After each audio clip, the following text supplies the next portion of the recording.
What is going on, everybody? How's it going? Welcome back. This is the third video in this little segment. We just finished talking to Holrun, who was he had a lot to say. And arguably he's too lawful for us, but I don't want to kill him because he could be useful. You know what I'm saying? I may not like him. I may have to stab him eventually if he comes for me. But currently, I showed him that I had some godly power, and he went, nah, maybe not. Maybe I won't kill you. Which is all I needed. But we're gonna continue on our way. Got a lot of stuff to explore. We just crossed a bridge into this section of the city, so let's without further ado, let's get going. This way. We're also fatigued. We're gonna keep going until we're like ramshackled.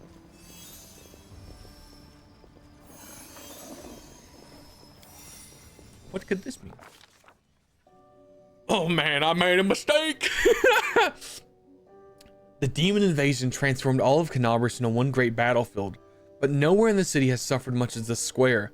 This place saw the clash of titans, the demon lord Ascari leading his hordes from the abyss, and the dragon Terendiliv, the mightiest of the city's defenders, and one of the first to fall.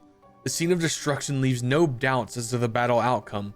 A skilled scout could recreate the course of the battle moment by moment simply by looking at the ruins, from the chimneys torn down by the powerful wings in a sharp dive, the bloody tracks left behind when the demon dragged the noble reptile's broken body. But it was no hypothetical scout gazing upon this ruin. It was Trumwellin, and he is not alone. The shadow of a strange, barely perceptible presence lingers over this place, like a gaze untethered from any observer. This mysterious force, unknown to mortal kind, silently assesses, judges, and seeks a better way. In an instant, Trumwellin is vested with this power and looks at the world through its eyes. The past, present, and future stand before him as a unified whole, an unmoving, multifaceted crystal that would be beautiful were it not for the fractures, blemishes, flecks, and marring its splendor. What past does he see? In the past exists the one who wielded this gaze in his life.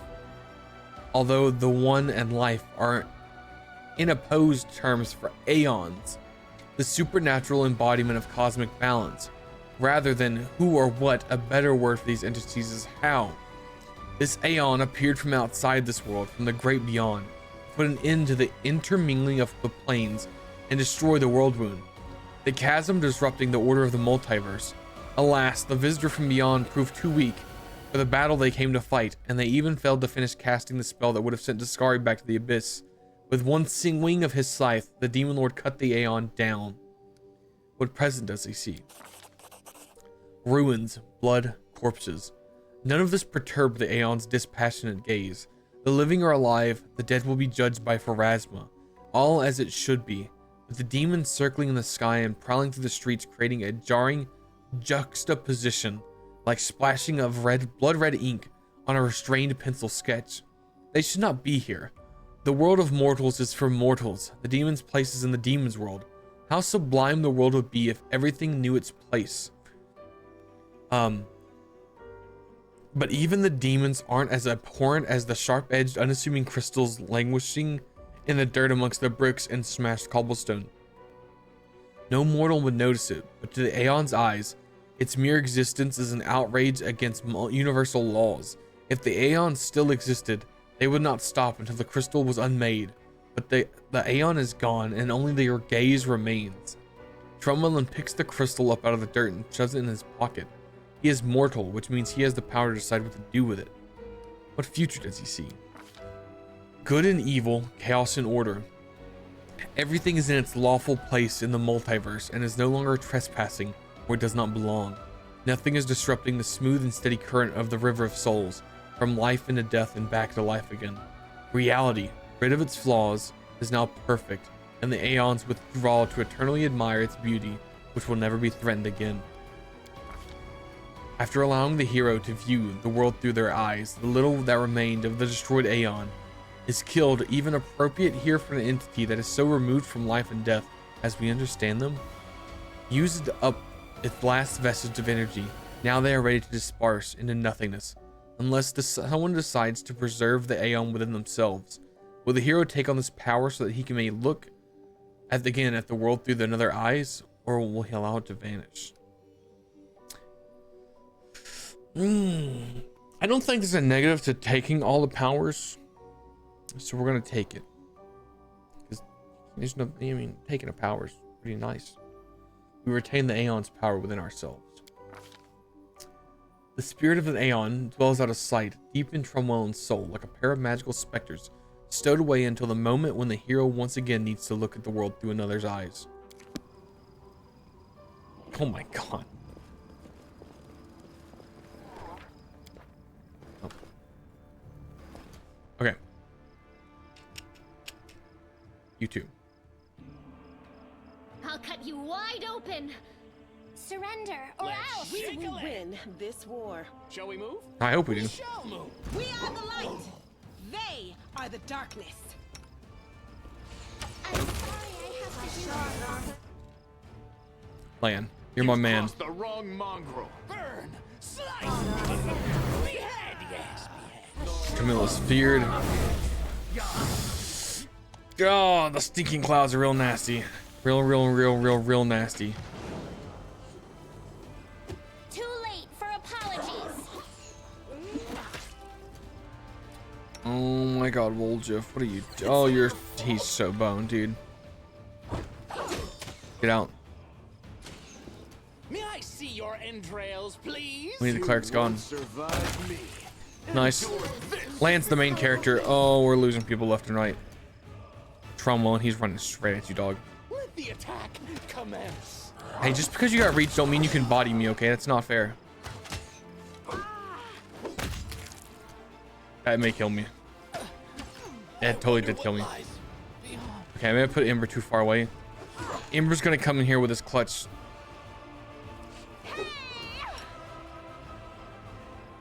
Clutch!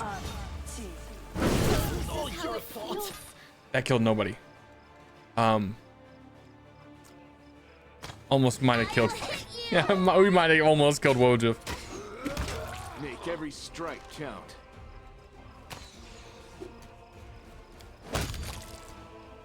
The inheritors. Guide my Oh wow, okay. She just can I just tell you to stop? Just stand there. Just please, someone, please kill this thing. Please kill the cultist. Why did you swing him where you were supposed to stop everything? Oh, okay, well, you know, no one's dead. You won't survive me. Oh my god, I saw the spell. I saw the spell and I knew it was gonna kill people, dude. Oh my god. I could have taken it. I could have lived with everybody being super wounded and somewhat debuffed. But he just had to be like, I'm gonna die. Let's just kill people. Ding. Oh my god. Okay. Ooh. Guys, so I'm gonna make a call here, okay? I know the game is usually played in real-time mode. However, I can make it easier by playing turn-based mode, and I think that's what I'm gonna do. Just so I'm not having to micromanage, I can just do turn by turn. I hope you can forgive that. I know some of you might consider that sacrilegious, and trust me, you know, it's a little rough. It's gonna slow the playthrough down a lot, but it is for the best. This way. So I will not lose a fight again. Save the last one for me. You're playing with the auto turn. This is optional. I was turn automatic. Finish. No. Okay, Sela.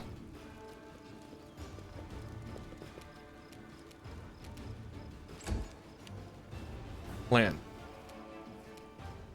Okay, we gotta go for a cleric. You've crossed the wrong mongrel.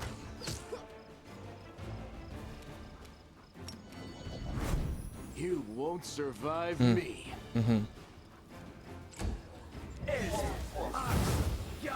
Maybe we should have moved from that.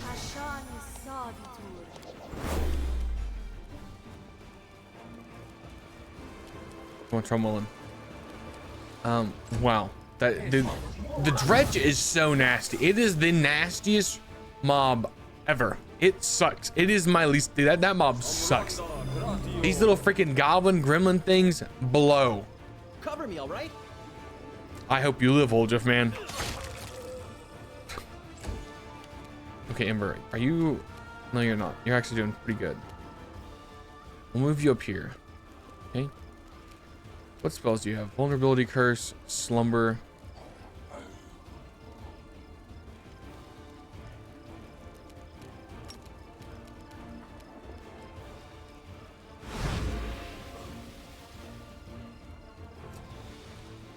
It's immune to slumber, guys. They're getting blessed out here, man. That's cause fear, I'm pretty sure. Okay. It's a swift action. Chooses an evil target. Into the fray. Seela, please, man. Okay, Lan. Did he get hit with a stinking cloud? I'm so upset. He can't attack, so all I can do is move.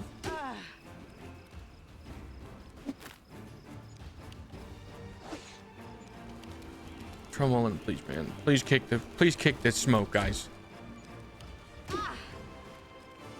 These guys are rolling really well. All I'm saying is that you know, for a person with you gotta roll a 20 or a 19 to hit. Those guys rolled a 20 and a 19 in 4 rolls.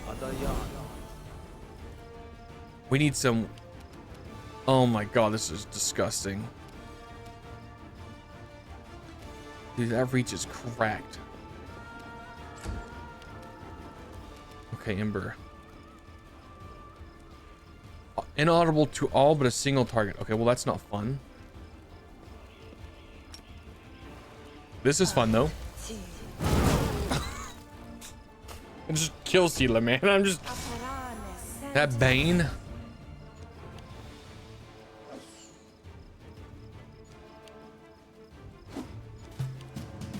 The inheritor, guide my blade. Cool.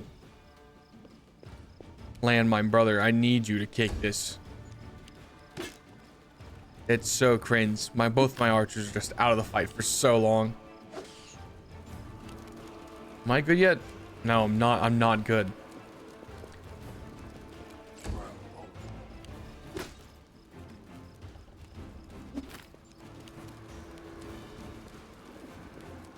And Camilla's just out of the fight, dude. She just can't do anything.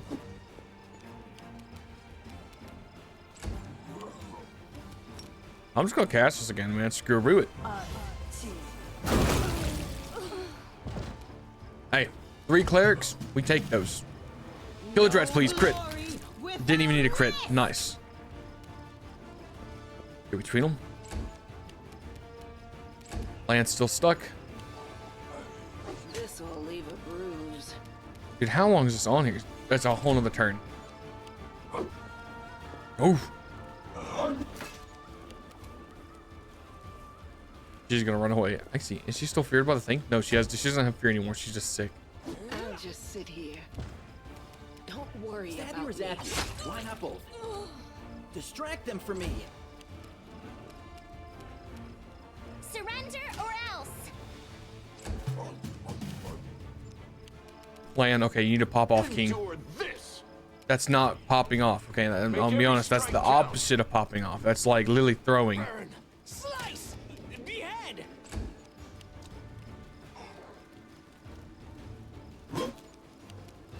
I'll cut you wide open. No, you won't. You're useless.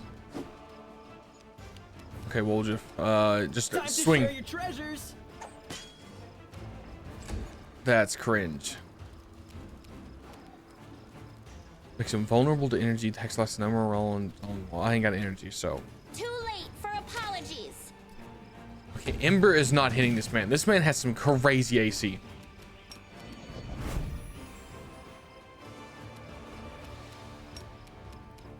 You've crossed the wrong mongrel. Ooh, that was pretty good. Okay, I'm gonna be honest. Main character, please. Entrails, please. Oh, I forgot the demon's not dead yet. I was like, we did it! And then no, there's a stupid goblin attacking my back. Like, Cover me, all please right? kill this thing. Please just murder this thing. I'm gonna have to have my whole damn team attack this stupid fat goblin. You won't survive me. Kill it, please. Let the attack commence. Guys. This is not how... Endure this. Thank God. Okay. Fight's done. Not our best moment, won't lie.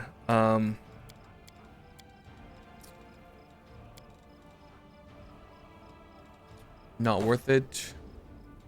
Definitely not worth it. Not worth it. One per weight's kind of nice. Not worth it. Longbow's worth it. Everything else is kind of, we'll just deal with it later. I don't think there's anything that I'm gonna really want per se. What's this ring? Enemy suffers. When the wearer of this ring hits an enemy with a ranged attack. Yeah. That seems like a great play. Okay. A little lackluster, but we got it done. Midnight Bolt. That is used for the secret ending, if I'm not mistaken. It's hard to believe this place recently held a bustling festival. Yeah. I don't like those sounds, so we're gonna save, guys. Blood trail? Well, let's just run to the blood trail, guys. Is that a trap? It might be a trap. The rift in the earth left by Daskar's massive scythe. You and your companions fell through during the attack here. Wherever my legs carry Judging by me. the size of the bloodstains, the body of something truly enormous was dragged over these stones to Rindelov, most likely. Oh.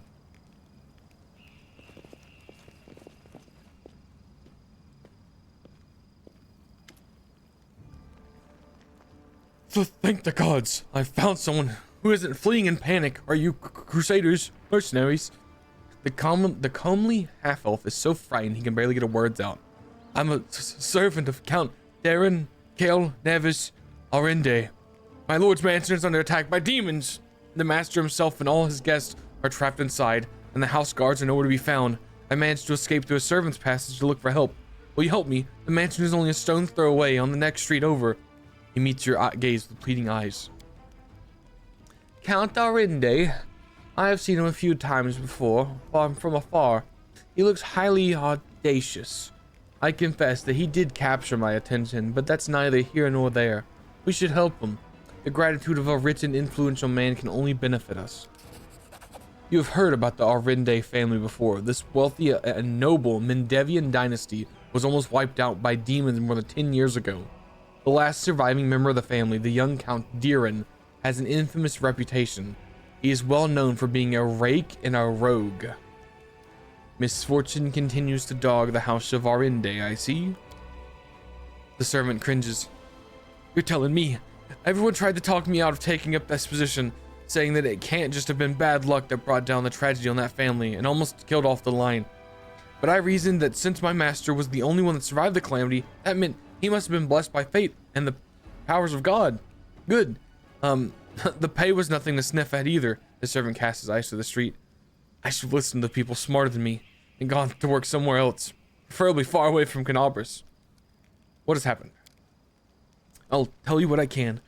I was working from dusk till dawn and back to dusk again, serving guests at the court's banquet. When the other servants came to relieve me at my post, I went to sleep. Next thing I know, I wake up and there are demons inside the mansion. I couldn't even reach the count. The monsters had blocked the way. The count's banquet was still going on. He and his guests were in the great hall, and as far as I could tell, the door to the room was sealed and the demons couldn't get in. I'm begging you, hurry. The mansion's doors are sturdily built. The demons will have a hard time to work. We'll have to work hard to get past them, so you can still have time to rescue the people inside. What will I get if I help this count of yours? Demanding a reward for fighting demons? That is dishonorable, and foolish too, since demons are the enemy of each and every one of us. Today we selflessly help someone thrash the demons, and tomorrow someone will help us. If we are talking about a humble working man or a soldier, I'd be the first to say we ought to help, because it's the right thing to do. But some filthy aristocrat in a mansion? If he wants our services, he can pay for them. I'm trying to imagine how the cave tribes could have survived if we had a small group of freeloaders sitting pretty on their inherited wealth, doing nothing while the rest of us starved. I'm sure the Count will reward you handsomely for his rescue. Alright, I'll help. Where's your master's house? It's not far at all. You're better off entering from the next street over, though. Through the passage I used to get out. Help, I'm begging you. I hate to think what the Count will do to me if I don't bring back help. New quest. Area exit. Forwards! No, backwards. Backwards! Dead guy. Several dead people. Hear me, take heed. The hordes of the abyss, the wardstone is their target. They must not be allowed to capture it. The consequences could be disastrous. What the heck was that? Oh. Yo, what up, invisible man? The golden curled Azamar greets you with a graceful bow. So you found me. I have nowhere else to run. I am at your mercy. Heal me if you wish, but I ask you heal me out first. Did you really know about the demon attack before it happened? I did. We have a secret ally in the enemy's ranks.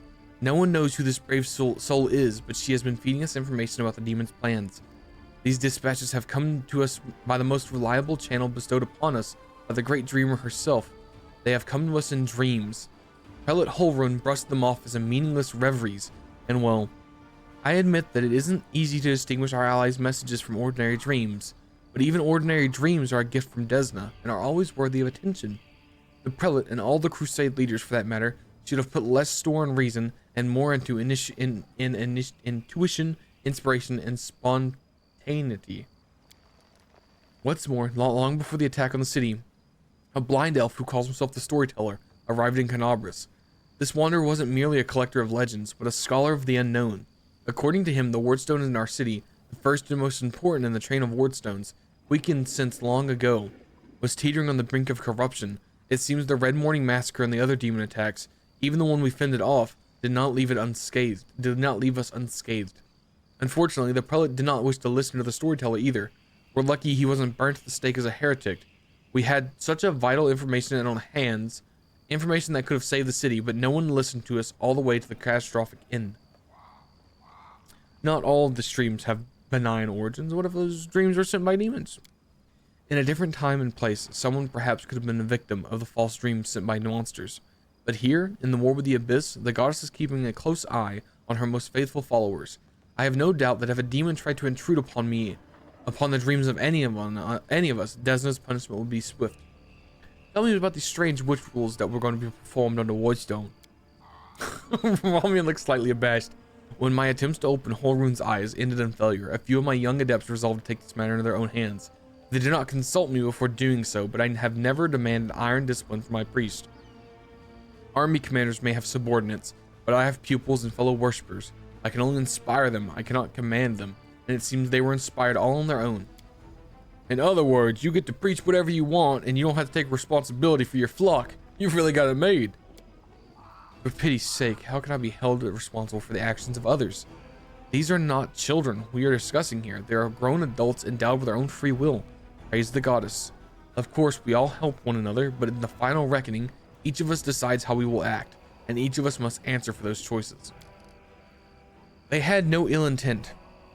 They only wished to access the Wardstone in secret and try to cleanse it, but to Holrun this became perform a suspect ritual after hearing even more suspect voices in their dreams.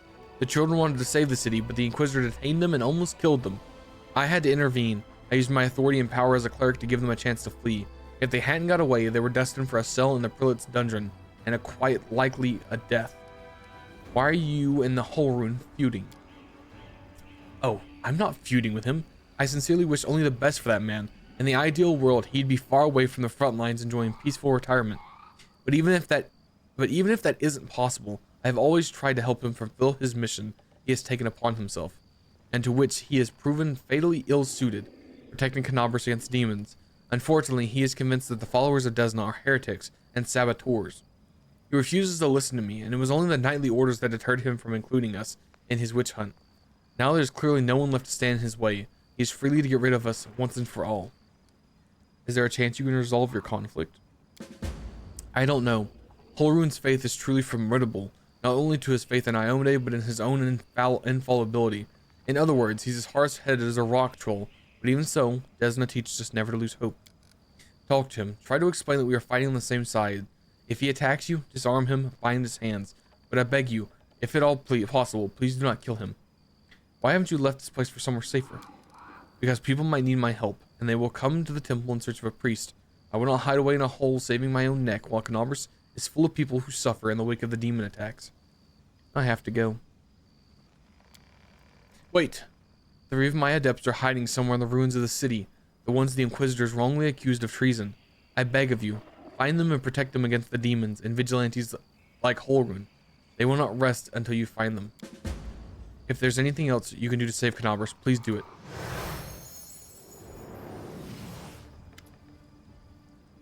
Strangers, wait. You spared Ramian despite what the Mad Inquisitor told you. A young voice comes out from nowhere. Oh, hang on. I forgot to remove the spell.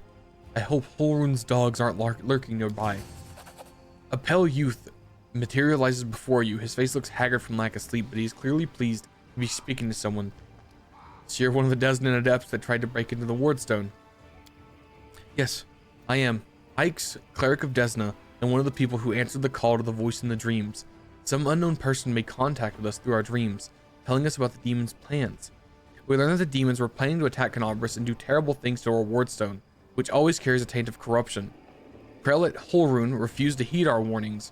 We had to make a choice. We either throw up our hands and pull back, or take action, even though it may cost us our lives. But what heartless person could stand by in the face of such a deadly threat? What were you planning to do with the Wardstone? The young man hesitates. Our plan was to go to it and then follow our instincts. There were 3 of us, a cleric, a mage, and a bard. Between us, we know a lot. We're capable of a great deal. If we had had enough time, I'm sure we could have figured out what was wrong with the Wardstone and how to heal it, but they didn't give us the time. Yes, the local commanders got roped into dealing with this. Some idiot kids trying to break into the Wardstone. Apparently some of ours. But who even knows these days? See the size. I know there's no evil in you. I can sense things like that. But what you did was stupid and impulsive. Someone could have gotten hurt. I know from experience. So you lot decided that you needed to do something right away, so you did something right away. Great work. Lane gives a sarcastic round of applause. Like the city authorities would have done a better job. They weren't going to do a thing, even though it sounds like they knew about the danger. All they knew was that some crazies had some weird dreams. But anyways, it's a little late to be trying to pin blame on people. How did you even come up with such a plan? How could we not come up with such a plan? You sense the young man's temper rising. Listen, Desna is the goddess of luck, but luck as many lay people would understand it, and luck as we, the followers of music of the spheres, see it, are far from the same thing. Other people believe that luck is somehow good and falls in your lap just because, like a generous but unearned reward. We see luck as the fundamental law of creation, according to which even in our darkest hour of the most hopeless situation, a chance of rescue and change can be found. Change for a better can arise. But you've got to seize this chance when it presents itself, or better yet, create your own. Followers of Desna are not people who like idleness and inaction. That's why when Canobris was in trouble, we did as our goddess had taught us. We took matters in our own hands and tried in a moment of desperation to pluck our chances from the hands of fate itself.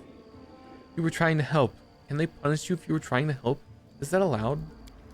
Sometimes it's even necessary. How could a zealot like Holrun become the respected defender of Canobris? His faith is strong, incredibly strong. The people of this city have seen him fighting on the front lines, time after time. I myself remember feeling dumbstruck the first time I saw a gruff old man slaying demons in a fit of righteous fury. The people living on the edge of the abyss need protection more than anything else, and that's why they are prepared to forgive their protector almost anything, even prejudice, paranoia, and the death of innocence. Also, Holrun hasn't been as brutal as he used to be for a long time. He has his loyal right-hand man, Leotir, also known as the Hawkblade. He's a witch hunter too, but a good deal more rational and even-tempered. Holrun trusts him completely, and Leotir always conducts a thorough investigation before dragging a victim to the fire. It's our bad luck that Leotir left Canobris in pursuit of some particularly vicious hags 2 weeks before the attack. If he had been here, he wouldn't have let Holrun attack, or he wouldn't have let Holrun attack Ramian. On the other hand, if he were here, we wouldn't have escaped after trying to get to the Wardstone. We'd all be in cells right now. Whose voices have you been hearing in your dreams? Nobody knows what it is, but everyone who has heard her, I should say, is convinced that she is a good and pure soul chosen by Desna. We had a choice. We could trust her, accept that we have an ally somewhere who isn't afraid of the armies of the Abyss, or we could drown in suspicion and get one step closer to becoming just like Holrun. We decided to trust the voice and seen Canavers devastated, which is what our unknown ally tried to prevent until the very end. I can now see that who had the truth on their side. Where are your fellow worshippers and how many of them are you? Fortunately and unfortunately, I don't know where they are. We split up in the confusion. We split up to confuse the Inquisitor who was chasing us. Do you need help? Desna teaches us to trust in last-ditch chances. Listen, my friends are called Araka and Thal. Thal the Wallflower. Araka is an amazing singer and a truly beautiful girl. She had plenty of friends and fans. She probably blended in the crowd somewhere.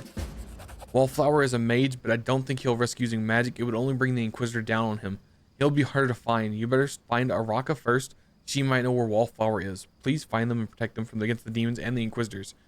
I will await the news in the goddess's temple. I hope that our mysterious helper will send us new messages that will reveal when it comes from demons. Ooh, go. May Desna guide be with you, stranger. Shoo! Well, guys, another big chunk of a reading. A nice little fight that almost killed like half my party that I had to go turn-based mode. I think that's it for me today for this recording session. This video will probably go up Wednesday. I hope you enjoyed.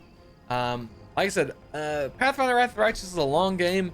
I really need to start recording more than just one episode. I feel like a day to really get through it. Cause like I said, I think this game is gonna take me like 200 plus episodes. So unless I want to be playing this game all year, which I mean, I don't hate it. I love Wrath of the Righteous. I already got 200 hours in it. What's another 200? That's it for me. Thank you guys so much for watching. I hope you enjoyed. I'm gonna go either take it easy or play a different game and record something. We'll see. Thank you guys for watching. I hope you enjoyed, and I will see you guys tomorrow. Bye bye.